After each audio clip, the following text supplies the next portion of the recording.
अनुभविनी भूयो भवद्भाविनी लीला पंचमरागिनी रतिकला भंगी सतोद्भाविनी कारुण्याग्रवभाविनी कटितटे काञ्चीकला राविनी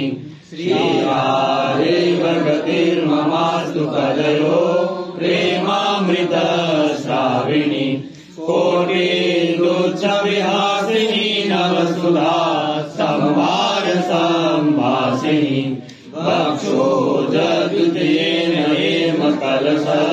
श्रीगर्भनिर्वासिनी चित्रग्रामनिवासिनी नवनव कीर्भोत्सवोल्लासिनी वृन्दारण्यविलासिनी किमुरहो भूयादुल्लासिनी कदा गोविन्दाराधनललितताम्बूल सकलम् मुदास्वादं स्वादं पुलकिततनुर्मे प्रिय सखि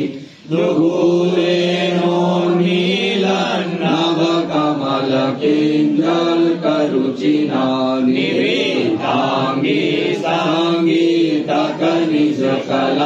शिक्षयति माम् लसन्मौखिकं प्रवरकान्तिपुरस्फुरन् मनोजनवकलाधर्मणि छटा सुन्दरम् चरणमकरकुण्डलं सङ्गीतकारुणेकाञ्चलम् स्मरामितवराधिके वदनमण्डलं निर्मलम् चलकुटिलकुन्तलं तिलकशोभिभालस्थलम् तिलकसवनासिका पुटविराजिमुक्ताफलम् कलङ्करहितामृतच्छविसमुज्ज्वलं राधिके तवादिर्वेशलं वदनमण्डलं भावये पूर्णप्रेमामृतरसमूलास सौभाग्यसारम् पूजे पूजे नवरतिकला कौतुके नाट्यकेलि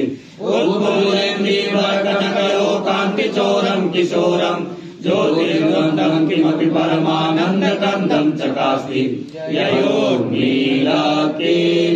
विलसितकटाक्षैककलया कृतो वन्दी वृन्दा विपिनकलवेन्द्रो मदकला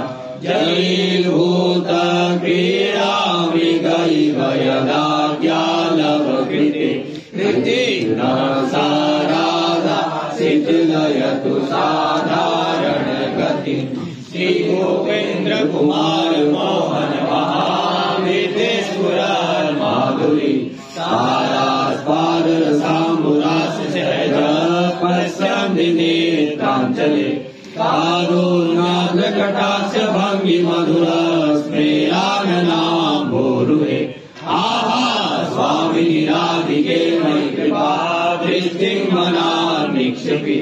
ओष्ठप्रान्तोच्चरितो गिरिनताम्बूलरागा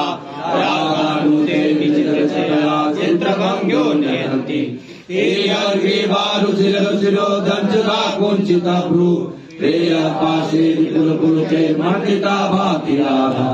इंद्रे धूर्त प्रवर निकटं यासिन प्राण सख्या नून बाला पुरुषकटलिये इंद्रराधे पति पति रसानागरं तेनुलग्नां शिक्वा भंगाविदं मुखलो हरि सम्मोहिषे राधाया पद कमल मायो जलिदय दये नियति मिह जयामुपविदे कदा वा गोविन्द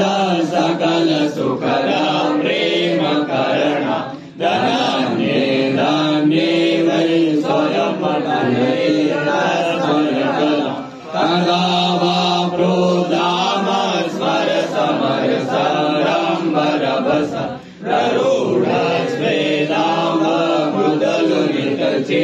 चित्राखिलतनु गतो कुञ्ज द्वारे सुखमरुति समीज भरया मुदाहं श्रीराधा रसिक तिलको चां सुकृतिनि मिथ प्रेमावेशार्घन पुलक दोर्वल्लि रचित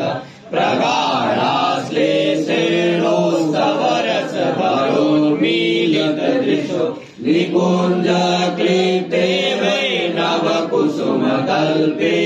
सहितो कदापसम्भादिभिरमनीशोऽनुसुखै मदाग्निविलोचनं कटकदर्पकामोचनं महाप्रणयमाधुर्यरसविलासनित्योत्सुकं लसन्नववयश्रिया ललितभङ्गिलीलाभयं हृदातर्दोनिधे किमपि हेमघोरं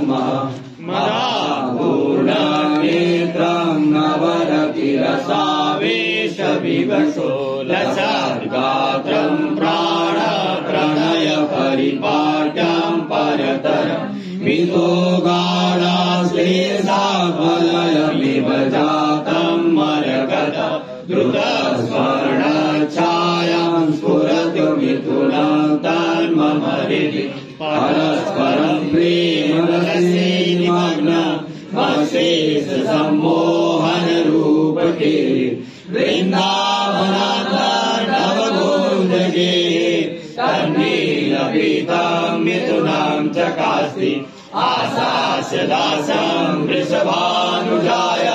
तीरे समध्यास च भानुजाय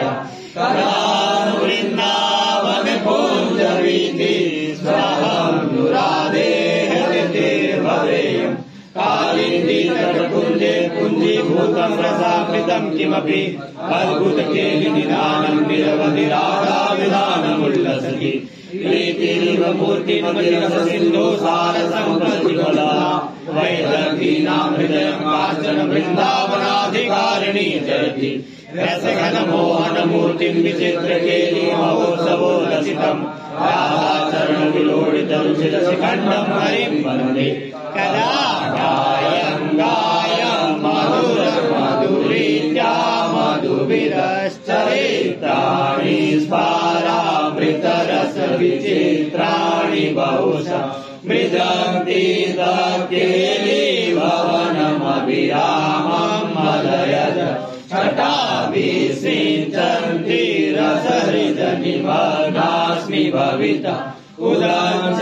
द्रोमाञ्च प्रचय खचिताम्बे पतुमतिं दधानां श्रीराधामतिमधुरलीलामयतनुं कदा वा कस्तूर्या किमपि रचयन्तेवकुचयोर्विचित्रा पत्राली महावीक्षे सुकृतिनं क्षणांसि कुर्वन्ति क्षणमथ महावे पतुमतिं क्षणं श्याम श्यामेत्यमुमविलपन्ति पुलकिता महाप्रेमा कापि प्रबदमदनो दामरसदा सदानन्दामूर्तिर्जयति वृषभानोर्कुलमणि यस्या प्रेम घनाकृते पदनका ज्योत्स्नाभरास्नाभिद स्वान्तानां समुदेति कापि सरसा भक्ति चमत्कारिणी सा मे गोकुलभुवनं नरमनश्चोरी किशोरी करा दास्यं दास्यति सर्ववेद शिरसां यत्तद्रहस्यं परम् कामं दूर्यकया करेण हरिणा या लक्तकैरन्विता नानाकेलिविदग्ध गोपरमणि वृन्दे तथा वन्दिता या सन्मुक्ततया ततोपनिषदां हृद्येव विद्योतते साराचरणद्वयी मम गतिर्लासे कलीलामयि सान्द्राप्रेमरसोगवर्षिणि नभोन्मीलन्माधुरी साम्राज्ये कधुरीन केलिनिवत्तारुण्यकल्लोलिनी श्रीवृन्दावनचन्द्रचित्तहरिणी बन्धुस्फुरद्बाहुरे श्रीराधे नवकुञ्जनागरितव क्रीतास्मिदासोत्सवे श्रीराभूरकुसुमचयने दूरता कण्टकाङ्गो वक्षोजिर्यस्तिलकविलयो हमन्तलयमाम्बसैव ओष्ठासक्ताहिमभवनतः सवणोराधिकेते क्रूराश्रियं स्वघटितमो गोपैर्कृष्टसङ्गम् पातं परकमलयो कृष्णभृङ्गेण तस्या स्मेराश्रितोर्मुकुलितकुशद्वन्द्वहेमारविन्दम् वीर्वा वक्त्राम्बुजमतिरसानूनमन्तर्प्रवेष्टु मध्यावेशान्नकरशिखया पाट्यमानम् किलीक्षे अहो देवी कुन्दास्तदनुपमरासस्थलमिदम् गिरीन्द्रोणीसैव सुरतिरतिरङ्गे प्रणयिनि नमीक्षे श्रीराधां हर हर पितो वीति सतता विधीयेत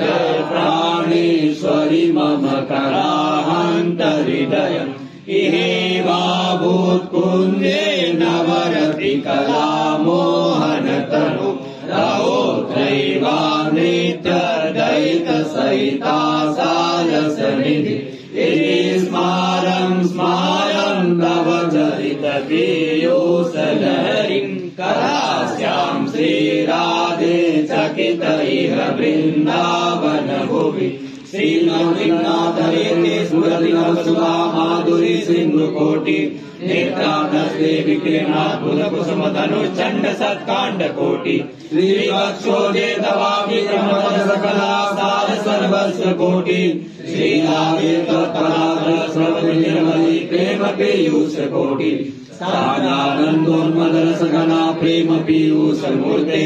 श्रीराधाया रथमधुपते स्वत्रयो कुञ्जकल्पे पूर्वाणां मृदुपदाम्भोज संवाहनानि संयान्ते किं किमधिपतिता पात्रतं नाभूयेयम् राधामाधवबिन्दो चलितनवरसा प्रेम पीयूष कुञ्जे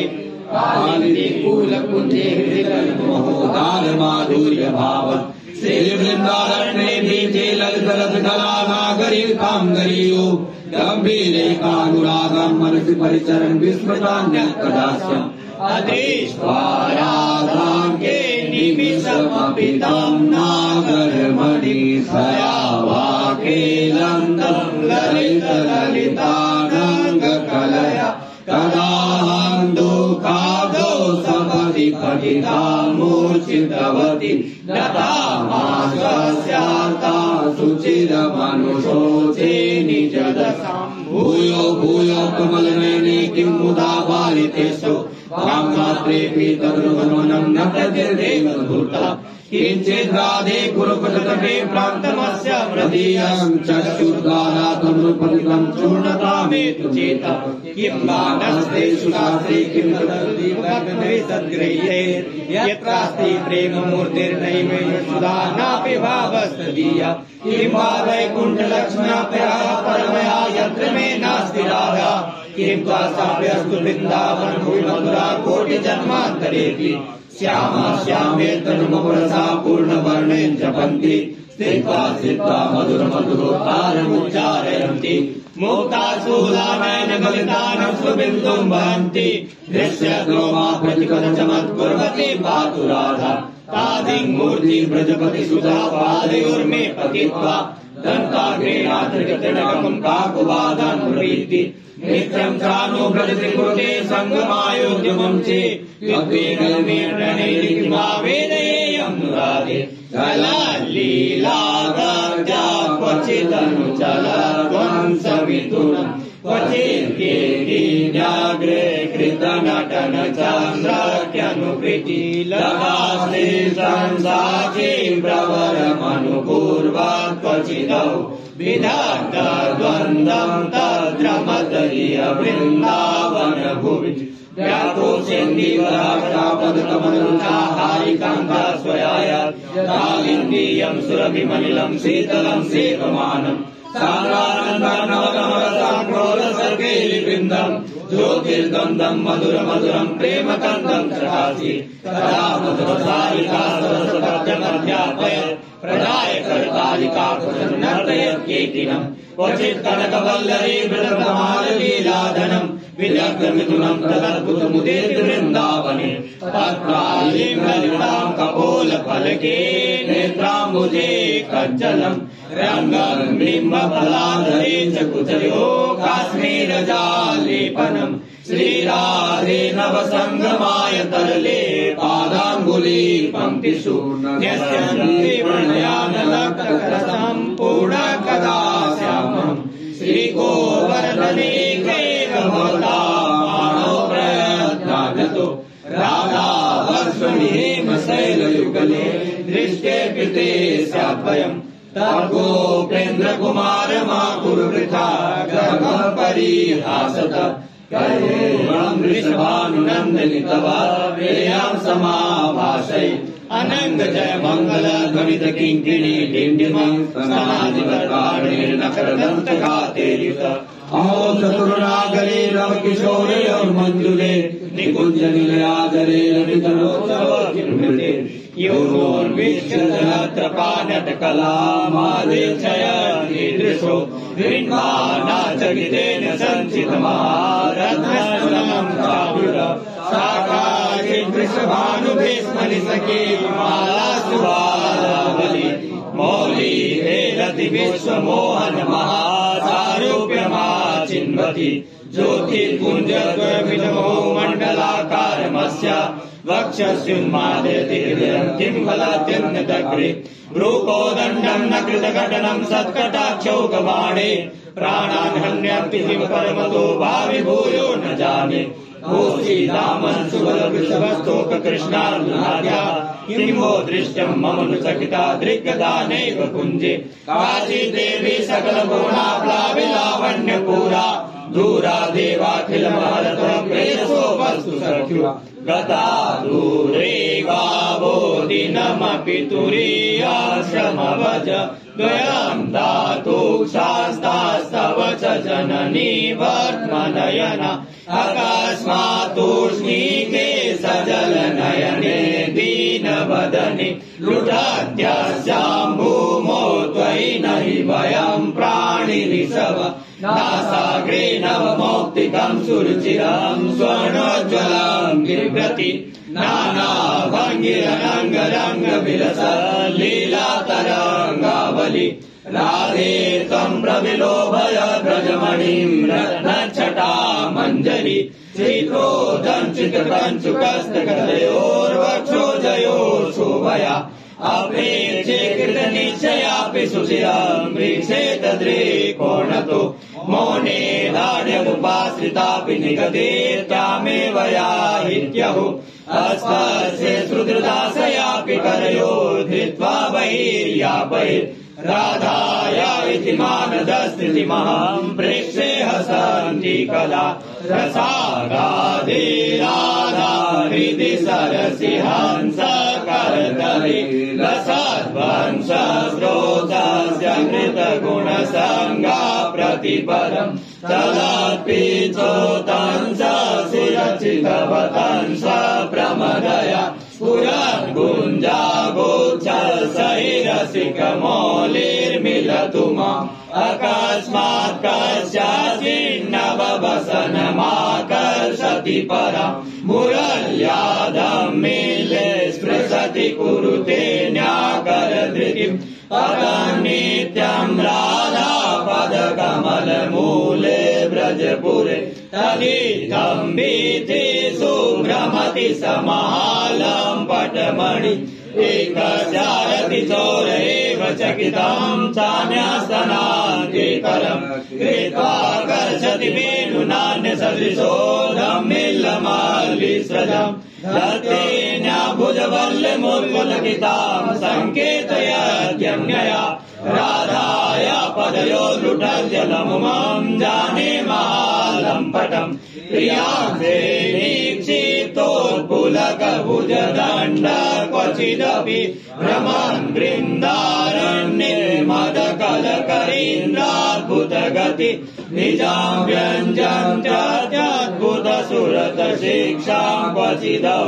प्रकुञ्जे गुञ्जाध्वनितमधुपे क्रीडति हरि दूरे सृष्ट्यादिवार्तान् न कलयति मनाङ् नारदादीन् स्वभक्तान् छिद्रामाद्ये सुरभिमलिते हरति स्नेहविद्यं स्वपित्रो किन्तु प्रेमैकसीमा मधुररसुधा सिन्धुसारीरगाधाम् श्रीराधामेव जान मधुपतिर्षं कुञ्जवीतिमुपासे सुस्वादु सुरसतुन्दिलमिन्दिवरवृन्द सुन्दरं किमपि अधिवृन्दादविनन्दति राधा वक्षोजभूषणं ज्योति कान्ति कापि परोज्ज्वला नवमिलाक्षिचन्द्रिकोद्भासिनी रामाद्यद्भुतवर्ण काञ्चितरुचिर्नित्यादिकां गच्छवि लज्जा नम्रतनुस्मयेन मधुरा प्रीणाति केलिच्छटा सन्मुखा बलचारुहार सुरते स्वात्मार्पणेनाच्युतम् यन्नारदादेशसुखैर्गम्यम् वृन्दावने मञ्जुलमञ्जुकुञ्जे तत्कृष्णचेतो हरणे कविज्ञान मात्रास्ति किञ्चित् परमं रहस्यम् लक्ष्म्यायाचन गोचरी भवति अन्नापोषकाय प्रभो सम्भाव्योऽपि विरञ्चि नारद शिव स्वयम्भुवादिनया यो वृन्दावन नागरी पशुपति श्रीभावदाभ्य कथम् राधा माधवयोर्ममास्तु सरहो दास्याधिकारोत्सव उच्छिष्टामृतभुक्तवैव चरिताम् शृण्वस्तवैव स्मरन् पादाम्भोजरजस्तवैव विचरन् कुञ्जस्तवैवालयन् गायन् दिव्यगुणस्तवैव रसरे पश्यंस्तवैवाकृतिम् श्रीराधे तनुवान् मनोभिरमले सोऽहं तवैवाश्रिता क्रीडामीनद्वयाक्षरमणि विद्रुमश्रोणि भार द्वीपायामोत्तराल स्मरकल्पकटा रूपवक्षोरुहाय गम्भीरावर्तनाभिर्बालानि महाप्रेम पीयूष सिन्धो श्रीराधाया पदाम्भोरुपरिचरणे योग्यतामेव चिन्वे माला ग्रन्थन शिक्षया मृदु मृदु श्रीखण्डनेर्घर्षणा देशेनाद्भुतमोदकादिविभिरे कुञ्जान्तसमादनै वृन्दारण्यरस्थले सुविवसा प्रेमातिभारोद्गमात् प्राणे सम्परिचारिके खलु कदा दास्यामयाधीश्वरी प्रेमाम्भोधिरसोल्लसतरुणिमा रम्येण गम्भीरधे वेदाभङ्गि मृदुस्मृतान्वितनवज्योत्स्नाचित श्रीमुखी श्रीराधा सुखधामनि प्रविलसत् वृन्दाटवी सीमनि प्रियोऽङ्के रति कौतुकानि कुरुते कन्दर्पलीलानिधि शुद्ध प्रेम विलास वैभवनिधि कैशोरशोभानिधि वैराग्धि मधुरांग भंगि मदिनीर्लावण्य संपन्निधि श्रीराधा चैतन्यमहारसनिधि कन्दर्पलीलानिधि सौन्दर्यैक सुधानिधिर्मधुपते सर्वस्वभूतो निधि नीलेन्द्रिवर वृन्द कान्ति लहरी चौरं किशोरं द्वयम् त्वय्येतत्कुचयोश्चकास्ति किमिदं रूपेण सम्मोहनम् तन्मामात्मसखिं कुरु द्वितीयं नोदनं शस्यति स्वच्छायामभिवीक्ष मुह्यति हरो राधास्मितं पातु न सङ्गत्यापि महोत्सवेन मधुराकारं हृदे प्रेयस स्वच्छायामभिवीक्ष कौस्तुभमणौ सम्भूत शोकाकृता उच्छित्य प्रियपाणिमेव विनयेत्युक्त्वा गताय वै सख्ये शास्त्रनिवेदनानि किमहं श्रोष्यामि ते राधिके महामणिवरसजं कुसुमसञ्चैरञ्जितं महामरकतप्रभाग्रथितमोहितश्यामलम् महारसमयी पदेर्विनेत्रसिद्धासनं कदा नु तव राधिके कवरभारमालोकये मध्ये मध्ये कुसुमखचितं रत्नदाम्ना निबद्धं मल्लिमाले घनपरिमले भूषितं लम्बवाणे पश्चाद्राजन्मणिमयकृतोदारमाणिक्यगुच्छम् दम्मिल्लं ते हरिकरधितं करि पश्यामि राधे विचित्रा विभङ्गे वितति विरहो चेतसि परम् चमत्कारं व्यञ्जन् ललितमणिमुक्तादिललित रसावेशाद्वैत स्मर मधुरवृत्ताखिल महोद्भुतस्ते श्रीमन्ते नवकनक पट्टम् विजयते अहो द्वैधे कर्तुम् पृथिवीरनुरागामृतरस प्रवाहे सुस्निग्धे कुटिलरुचिर श्याम उचित इत्ययम् सीमन्ते नवरुचिर सिन्दूररचिता सुरेखान प्रख्यापयितुमिव राधे विजयति चकोरस्ते वक्त्रामृतकिरणबिम्बे मधुकर स्तव श्रीपादाब्जे जगन्पुलिने खञ्जनवर स्फुरन्नीनो जातस्त्वयिरसरस्याम् मधुपते सुखाटभ्याम् राधे त्वयि च हरिणस्तस्य नयनम् स्पृष्ट्वा मृदुकरतले नाङ्गमङ्गम् सुशीतम् सान्द्रानन्दामृतरसहृदे मज्जतो माधवस्य अङ्के पङ्के रोहसुनयना प्रेममूर्ति स्फुरन्ति द्वारा श्रीसान्नमृदुभा सुमिता पातु राधा सदा गायम् मधुरतर राधा प्रिययस सदा